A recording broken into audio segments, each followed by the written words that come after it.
So, what's new? October 2024. Alright, so apparently there's a lot of new releases coming out in October.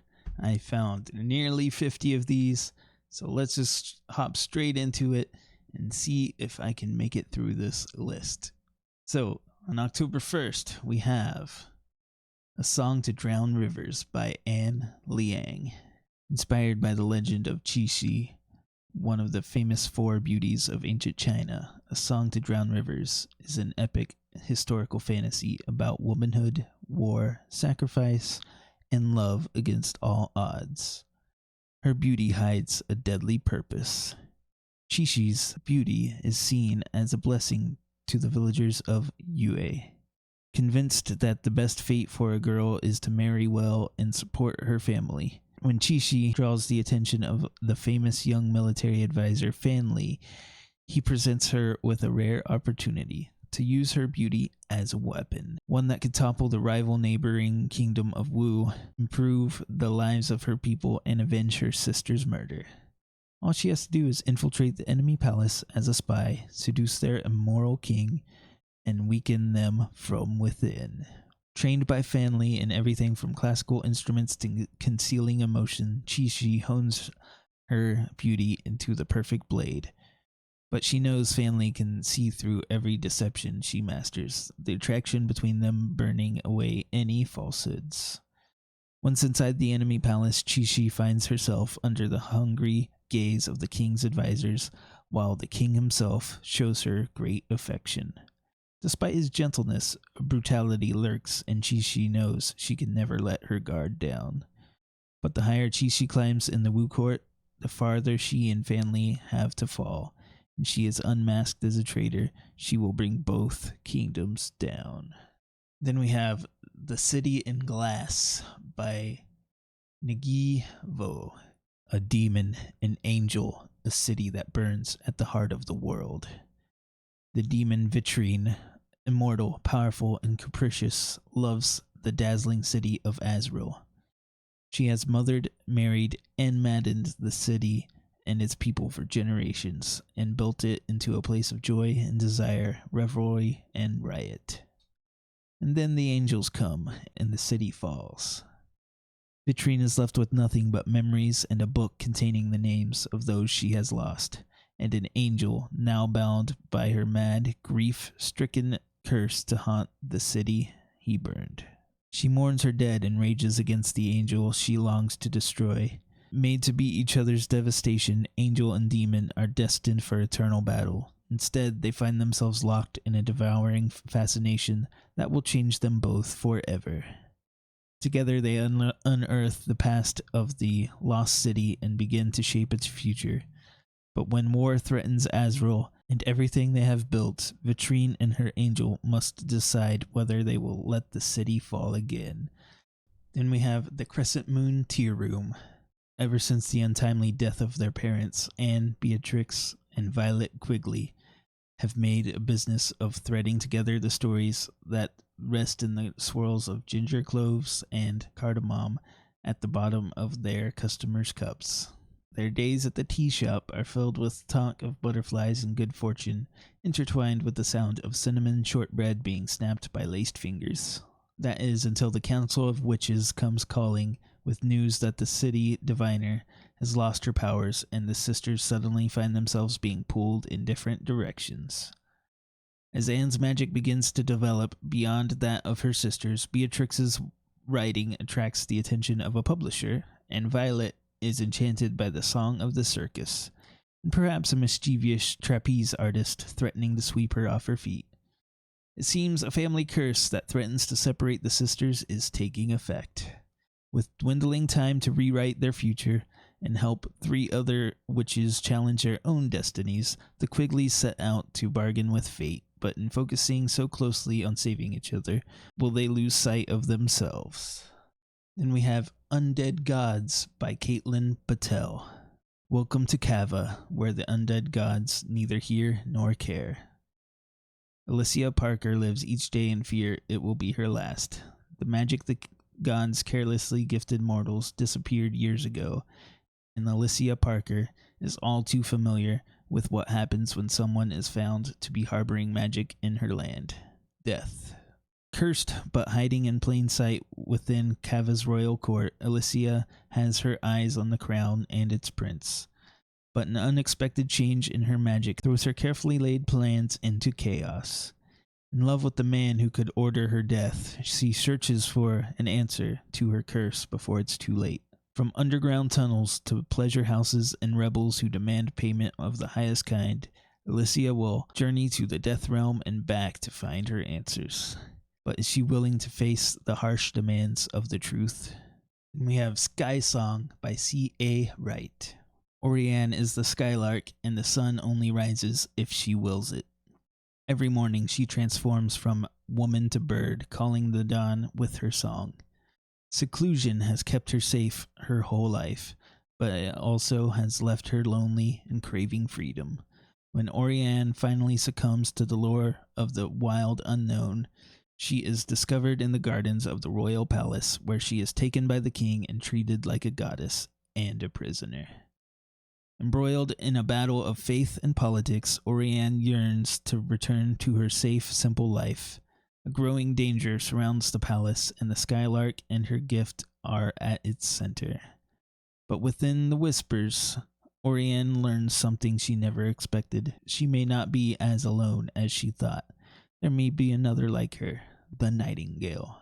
And we have Impractical Magic by Emily Grimoire. In Oakhaven, the witch is about to brew up more trouble than she bargained for. When Scarlet Melrose receives a call from her estranged sisters, she immediately knows something is wrong. Their mother's inn has been cursed, and they need her help to save it. As the conflicted middle child, returning home is giving Scarlet the heebie-jeebies.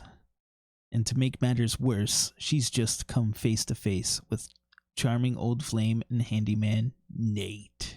When her spell to break the curse goes horribly wrong, all Scarlet wants to do is flee back to the peace and quiet of her San Francisco flat, but she can't keep running away forever, and she'll need all the help she can to solve the magical mess.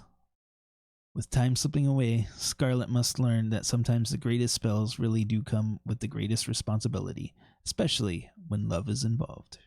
Then we have The House at Watch Hill by Karen Mary Moning. Zoe Gray is reeling from the sudden death of her mother when she receives a surprising call from an attorney in Divinity, Louisiana, with the news she has been left an inheritance by a distant relative, the terms of which he will only discuss in person. Destitute and alone, with nothing left to lose, Zoe heads to Divinity and discovers she is the sole beneficiary of a huge fortune and a monstrosity of a house that sits ominously at the peak of Watch Hill. But she must live in it alone for 3 years before the house or the money is hers. Met with this irresistible opportunity to finally build a future for herself, Zoe puts aside her misgivings about the foreboding Gothic mansion and the strange circumstances and moves in, where she is quickly met by a red-eyed Stygian owl and an impossibly sexy Scottish groundskeeper. Her new home is full of countless secrets and mystifying riddles, with doors that go nowhere, others that are impossible to open, and a turret into which there is no visible means of ingress. And the townspeople are odd. What Zoe doesn't know yet is that her own roots lie in this very house, and that in order to discover her true identity and awaken her dormant powers, she will have to face off against sinister forces she doesn't quite comprehend or risk being consumed by them. Then we have The Kiss of the Nightingale by Addie Denner. 1890 Lutece. In this city, talents are everything, precious gems that gift unrivaled skills to their owners. The most coveted elite talents are claimed by the aristocracy, passed through generations by blood magic. Cleodora dreamed of inheriting her father's tailoring talent, but when he died, the magic died with him. Now she's left with empty promises, a dress shop she can't keep afloat, and her bedridden younger sister. But everything changes when she meets the dark-eyed Lady Dahlia Sibyl. Dahlia offers Cleodora a singing talent, a chance to save her beloved sister and rewrite her own fate. From the first instant, Cleodora is bewitched. There's just one catch. She needs to steal an elite talent from the prestigious Lenore family. As Lutece's Nightingale, Cleodora is the star of the operas, galas, and balls, worlds away from the darkness and dust of home. But the handsome yet infuriating victim Lenore is nothing like she expected. Soon, the victim's teasing smiles win her over, even as Dahlia's seductive whispers linger in her ears. Torn between Dahlia, who gave her everything, and the victim who holds the price of her freedom, is Cleodora in danger of losing it all, or can she prove that magic isn't the only gift that counts? Then we have The Wild Huntress by Emily Lloyd-Jones. Every 5 years, 2 kingdoms take part in a wild hunt. Joining is a bloody risk, and even the most qualified hunters can suffer the deadliest fates. Still, hundreds gamble their lives to participate, all vying for the hunt's life-changing prize, a magical wish granted by the other king. Branwen possesses a gift no other human has, the ability to see and slay monsters. She's desperate to cure her mother's sickness, and the wild hunt is her only option. Gwydion is the least impressive of his magically talented family, but with his ability to control plants in his sleight of hand, he'll do whatever it takes to keep his cruel older brother from becoming a tyrant. Pryderi is prince-born and monster-raised. Deep down, the royal crown doesn't interest him. All he wants is to know where he belongs. If they band together against the monstrous creatures within the woods, they have a chance to win, but then again, nothing is guaranteed when all is fair in love and the hunt. Then we have The Fate of Magic by Sarah Raasch and Beth Revis. And this is Witch and Hunter book number 2. Book number 1 is called Night of the Witch. So, if you've read Night of the Witch, you might be interested in this book. Then we have Heir by Sabaa Tahir. An orphan, an outcast, a prince, and a killer who will bring an empire to its knees. Growing up in the Kagari slums, Aze has seen her share of suffering. An old tragedy fuels her need for vengeance, but it is the love of her people that propels her, until one hot-headed mistake lands her in an inescapable prison where the embers of her wrath ignite. Banished from her tribe for an unforgivable crime, Saoirse is a down-on-her-luck tracker who speaks to the earth, air, and water to trace her marks. Destitute, she agrees to hunt down a killer who has murdered children across the empire. All she has to do is carry out the job and get paid, but then she falls for a charismatic and inconvenient fugitive who keeps getting in her way. Quill is the crown prince of the empire, nephew of a famed and venerated empress, but he's loath to pick up the mantle when his aunt steps down. As the son of the most hated emperor in the history of his people, he, better than anyone, understands that power corrupts. When a vicious new enemy threatens the survival of the empire, Quill must ask himself if he can rise above his tragic lineage and be the heir his people need. Then we have Sargassa by Sophie Burnham. Sela Cleos is 22 years old and suddenly one of the most important women in the empires.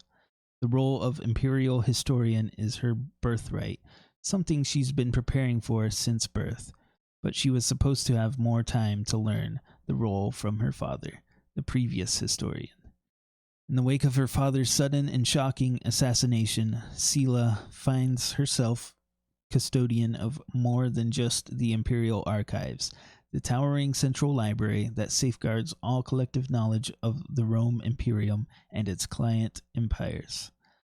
There's also the question of the 2 puzzling classified items her father left in her care, an ancient atlas filled with landscapes that don't exist, and a carved piece of stone that seems to do nothing at all. Soon, though, it becomes clear that the Ivaroa stone is more than just a slab of rock. With the reappearance of an old lost love who's been blackmailed into stealing it for an unknown entity, Sela finds herself in a race to uncover the mysteries the stone holds. But she isn't the only one with an interest in it. She'll have to contend with the deputy chief of police, an undercover spy, and her own beloved half-brother along the way. What begins as an act of atonement and devotion ultimately pulls her into the crosshairs of deep state conspiracy, the stirrings of an underground independence movement, and questions that threaten to shake the foundational legitimacy of Roma Sargassa's past, present, and future. Then we have The Night of the Trove by Holly Rose. As well-trained knight of a dragon's trove, former Princess Nesrin would rather fight off suitors than invite one in. 12 years ago, Nesrin's uncle murdered her mother and stole her deceased father's throne. Nesrin lived under her uncle's brutal thumb for years until she was rescued by a benevolent dragon. Now a grown woman, she protects herself and the dragon Trove from the interloping rescuers her uncle sends to retrieve her, so he can marry her off to the highest bidder. In a neighboring kingdom, Kaz was forced to take monastic orders when he was a child, but the handsome monk volunteered when his country needed someone to find the lost artifact Nesrin's uncle, a magical golden casket rumored to make any army invincible. Forbidden from fighting by his vows, but desperate to do his part in the coming war, he arrives on Nesrin's doorstep with a quest she can't refuse. If they can find the casket first, the nations united against her uncle's iron rule might have a fighting chance. As Nesrin and Kaz are pursued by the enemy through a dangerous world, their budding trust blooms into a love Nesrin never wanted and Kaz is forbidden to feel. But when the casket falls into the hands of the enemy and an evil far worse than Nesrin's uncle is unleashed, Nesrin and Kaz must trust their love and work together to imprison it before the world burns. Then we have The Last Dragon of the East by Katrina Kwan. At the spry young age of 25, Sie has led a quiet life, keeping the family tea house up and running. Even if that means ignoring the past due notices and taking care of his ailing mother. But he has a not-so-secret gift that he's parlayed into a side career. He was born with the ability to see the red threads of fate between soulmates, which lends itself nicely to matchmaking. Sie has thus far been content not to follow his own thread, the only one he's ever seen that's gray and fraying. But Sie's ordinary existence is about to be turned upside down by a pair of shining dragon scales, when his mother's doctor sells them to him, claiming them as a miracle cure. Sie is pretty sure he's being scammed. When the medicine actually works and the terrifying, ruthless emperor catches wind, Sie is thrust into the search for a dragon long thought extinct that will lead him into the throes of a brewing war and deep into foreign lands, facing down challenges both magical and mortal on an unexpected venture. For the very first time, as his own thread of fate begins to move, he may be able to solve the mystery of his fated one on the other end of the line. And we have The Witches of El Paso by Luis Jaramillo. If you call to the witches, they will come. 1943 El Paso, teenager Nena spends her days caring for the small children of her older sisters while longing for a life of freedom and adventure. The premonitions of fading spells she has endured since childhood are getting worse, and Nena worries she'll end up like the scary old curandera down the street. Nena prays for help, and when the mysterious Sister Benedicta arrives late one night, Nena follows her across the borders of space and time. In colonial Mexico, Nena grows into her power, finding love and learning the magic always comes with a price. In the present day, Nena's grandniece, Marta, balances a struggling legal aid practice with motherhood and the care of now 93-year-old Nena. When Marta agrees to help search for a daughter Nena left in the past, the two forge a fierce connection. Marta's own supernatural powers emerge, awakening her to new possibilities that threaten the life she has constructed. Then we have The Stone Witch of Florence by Anna Raasch. Ancient sorcery, magic gemstones. Only one woman can save a city in ruins.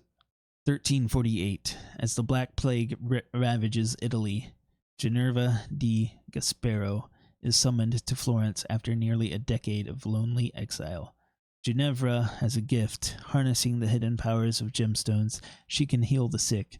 But when word spread of her unusual abilities, she was condemned as a witch and banished. Now the same men who expelled Ginevra are begging for her return. Ginevra obliges, assuming the city's leaders are finally ready to accept her unorthodox cures amid a pandemic. But upon arrival, she is tasked with something different. She must use her collection of jewels to track down a ruthless thief who is ransacking Florence's churches for priceless relics. The city's only hope for protection. If she succeeds, she'll be a recognized physician and never accused of witchcraft again. But as her investigation progresses, Ginevra discovers she's merely a pawn in a much larger scheme than the one she's been hired to solve. And the dangerous men behind the conspiracy won't think twice about killing a stone witch to get what they want. Then we have The Blood of the Old Kings by Sung Il Kim and translated by Anton Heir. Powered by the corpses of sorcerers, the Empire has conquered the world.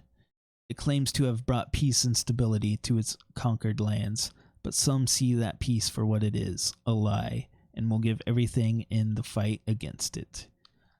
Lauren is desperate for revenge after the Empire killed her family, so much so that the swordswoman climbs the volcano where the legends say an ancient dragon slumbers and leaps in. She finds that legends are true, and Lauren leaves the mountain with a sword made of dragon's fang and a great purpose before her. Cain arrived in the imperial capital lost and orphaned, and it's only thanks to the kindness of a stranger-turned-mentor that he survived the city streets. When his friend is found murdered, he will leave no stone unturned to find those responsible, even if it means starting a war.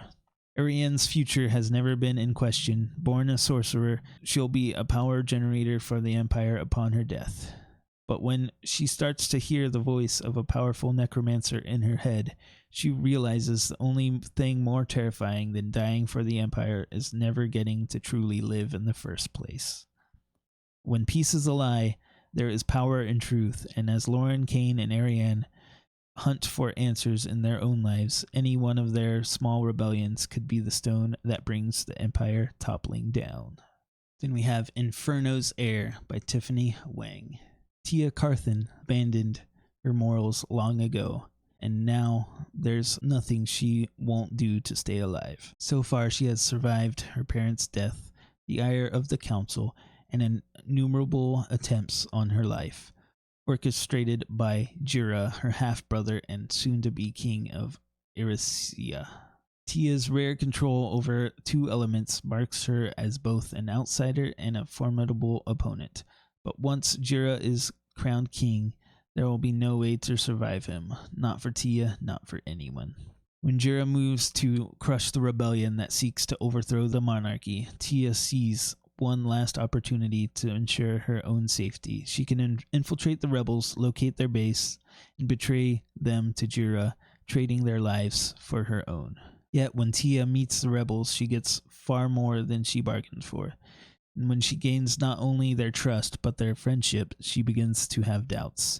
Perhaps the rebels are right. Perhaps the Golden Palace should be torn down and the monarchy destroyed. But then again, what if there is another possibility? What if Tia were the one on the throne instead? Then we have Daughter of Daybreak by Juniper Arden, which is Daughter of Lazarus, book number 2. Book number 1 is called Daughter of Lazarus. And then we have An Instruction in Shadow by Benedict Jacka, which is Inheritance of Magic, book number 2. Book number 1 is called An Inheritance of Magic. Then we have Jaded Reasons by Mirai Amel, which is All That Matters, book number 2. Book number 1 is called Truth in Blue. Then we have The Prophecy of the Eubrai Tree by Ben Spencer. Every year, prophecy leaves fall from the Eubrai Tree, and every year the Dayborn King sends his most trusted servants to collect the leaves and return them to the capital. Only this year, one of the leaves drifted into the forest unseen. 3 lives will be forever changed by the undetected prophecy leaf. The strong-willed daughter of a powerful family, the mysterious and reviled half-brother of the king, and a talented but unlucky musician desperate to write the song that will bring him good fortune. Looming in the background are reports of the first dragon to appear in Rhaegar Or in over 65 years, And as anyone familiar with Rhaegar Orr's history knows, when dragons appear, royalty dies. Then we have The Wood at Midwinter by Susanna Clarke. A church is a sort of wood. Wood is a sort of church. They're the same thing, really. 19-year-old Merodis Scott is an unusual girl. She can talk to animals and trees, and she is only ever happy when she is walking in the woods. One snowy afternoon, out with her dogs and Apple the pig, Merodis encounters a blackbird and a fox. As darkness falls, a strange figure enters in their midst, and the path of her life is changed forever. Then we have The Fury of the Gods by John Gwynne, which is Bloodsworn Saga book number 3. I believe the other ones are called The Shadow of the Gods and The Hunger of the Gods. A lot of people are excited for this one. I definitely plan to look into this series, but I have not started it myself. But this one looks exciting. If you've read the other 2 books, you'll definitely be excited for this one. Then we have The Scholar and the Last Fairy Door by H.G. Perry. All they needed to break the world was a door and someone to open it. Camford, 1920. Gilded and glittering, England's secret magical academy is no place for Clover, a commoner with neither connections nor magical blood.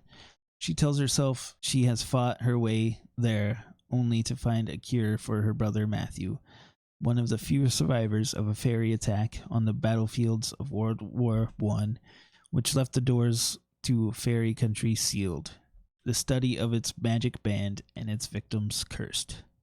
But when Clover catches the eye of Golden Boy Alden Lennox Fontaine and his friends, doors that were previously closed to her are flung wide open.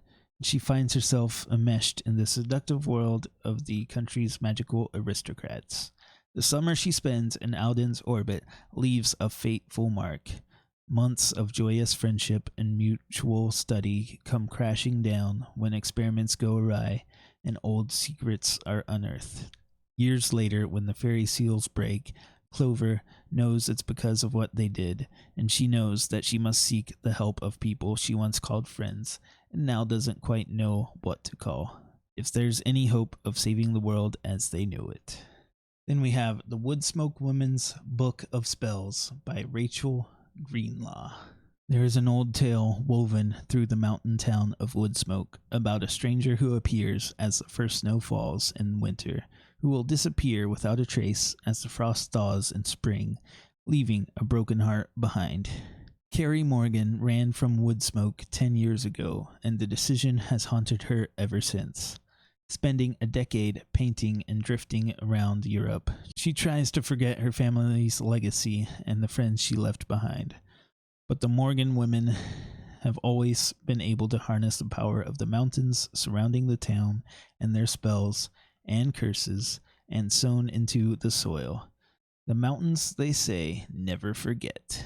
Sure enough, when Carrie's grandmother dies and leaves behind her dilapidated cottage, she returns to renovate, certain she will only be there for one winter.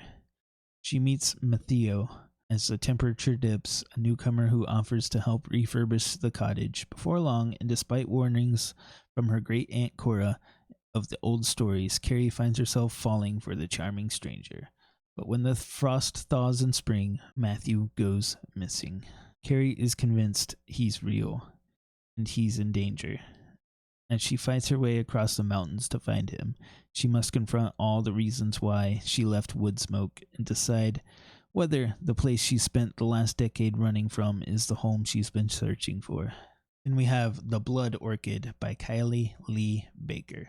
Since Xylan entered the world of royal alchemists, she has learned that alchemy comes at a price. She has lost loved ones in the search for broader justice against the evil empress, and all she wants now is to find some way to bring them back. Resurrection is her specialty, after all. In search of the myth of Penglai Island, where it's rumored life can be fully restored, Xylan starts a new adventure. But when old threats come back to haunt her, and the path of Penglai Island means facing down unpredictable, sometimes dangerous alchemists, she wonders just how high a price she might be willing to pay. That's actually a book 2. So The Scarlet Alchemist is book number 1.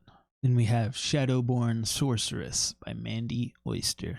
The past always comes back to haunt you. On her 18th birthday, half-demon, half-sorceress Molly Ravenwood flees her cabal, leaving magic and abuse behind. She embraces a mundane life in Glenwood, Iowa, trading the arcane for serving lattes at Harvest Moon Coffee Shop. Only reminders of her past are the shadows that torment her and Schmendrick, her snarky, immortal cat. When Caitlyn, her former friend and guardian from the Cabal, shows up with news that her mom has been kidnapped, Molly is dragged back into a world of magic and monsters. As dark forces and old wounds resurface, Molly must confront her demons, literally and figuratively, to save her mother and learn to accept herself before it's too late. Then we have The Warrior of Legend by Kandare Blake, which is Hero Maker book number 2. Book number 1 is Champion of Fate. Then we have The Bloodless Princes by Charlotte Bond, and that is the Fireborn Blade book number 2. Book number 1 called The Fireborn Blade. And then we have For She Is Wrath by Emily Varga. 364 days. Framed for a crime she didn't commit, Denia counts down her days in prison until she can exact revenge on Mason, the boy responsible for her downfall, the boy she once loved and still can't forget. When she discovers a fellow prisoner may have the key to exacting that vengeance, a stolen Jinn treasure, they execute a daring escape together and search for the hidden treasure. Armed with dark magic and a new identity, Dania enacts a plan to bring down those who betrayed her and her family, even though Mason stands in her way. But seeking revenge becomes a complicated game of cat and mouse, especially when an undeniable fire still burns between them. The power to destroy her enemies has a price. As Dania falls deeper into her webs of traps and lies, she risks losing her humanity to fight for her vengeance and her heart, the only boy she's ever loved. Then we have The Dead Daughter by Samantha Shea, which is the Cursed Kingdom book number 2. Book number 1 is The Broken Daughter. And then after that, we have The Cursed Daughter by Samantha Shea, which is book number 3. Then we have Odinsbane by Nikolai Sie. In the world of Norse mythology and Viking legend, Raasch and his sister Ronja are the remnants of a shattered past. The god king Odin sacrificed their family and home in one of his endless efforts to thwart the end of the world. Now the twins are determined to make the god face the consequences of his arrogance. Embarking on a desperate quest, guided by a mysterious witch and her ancient coven, they uncover a world of epic fantasy and dark witchcraft. Raasch and Ronja navigate a world where powerful foes and mythical creatures contend in battle and trickery. As they confront these enemies and unravel the secrets of their past, they must adapt to survive the clash of forces greater than themselves.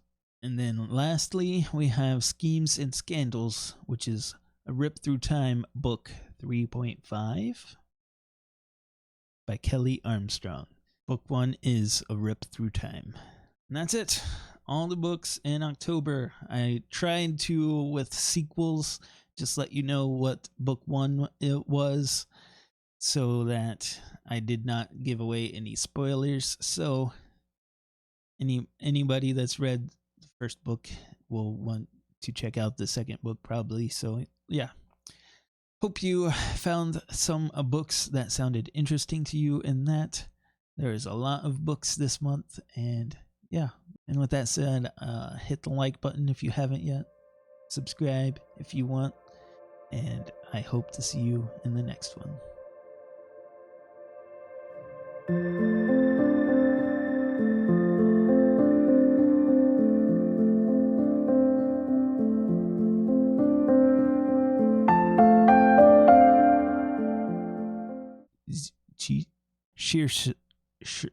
Saoirse by Luis Jaramillo. Luis Jaramillo. Jaramillo. Out with Her Dogs and the Apple Pig by Nikolai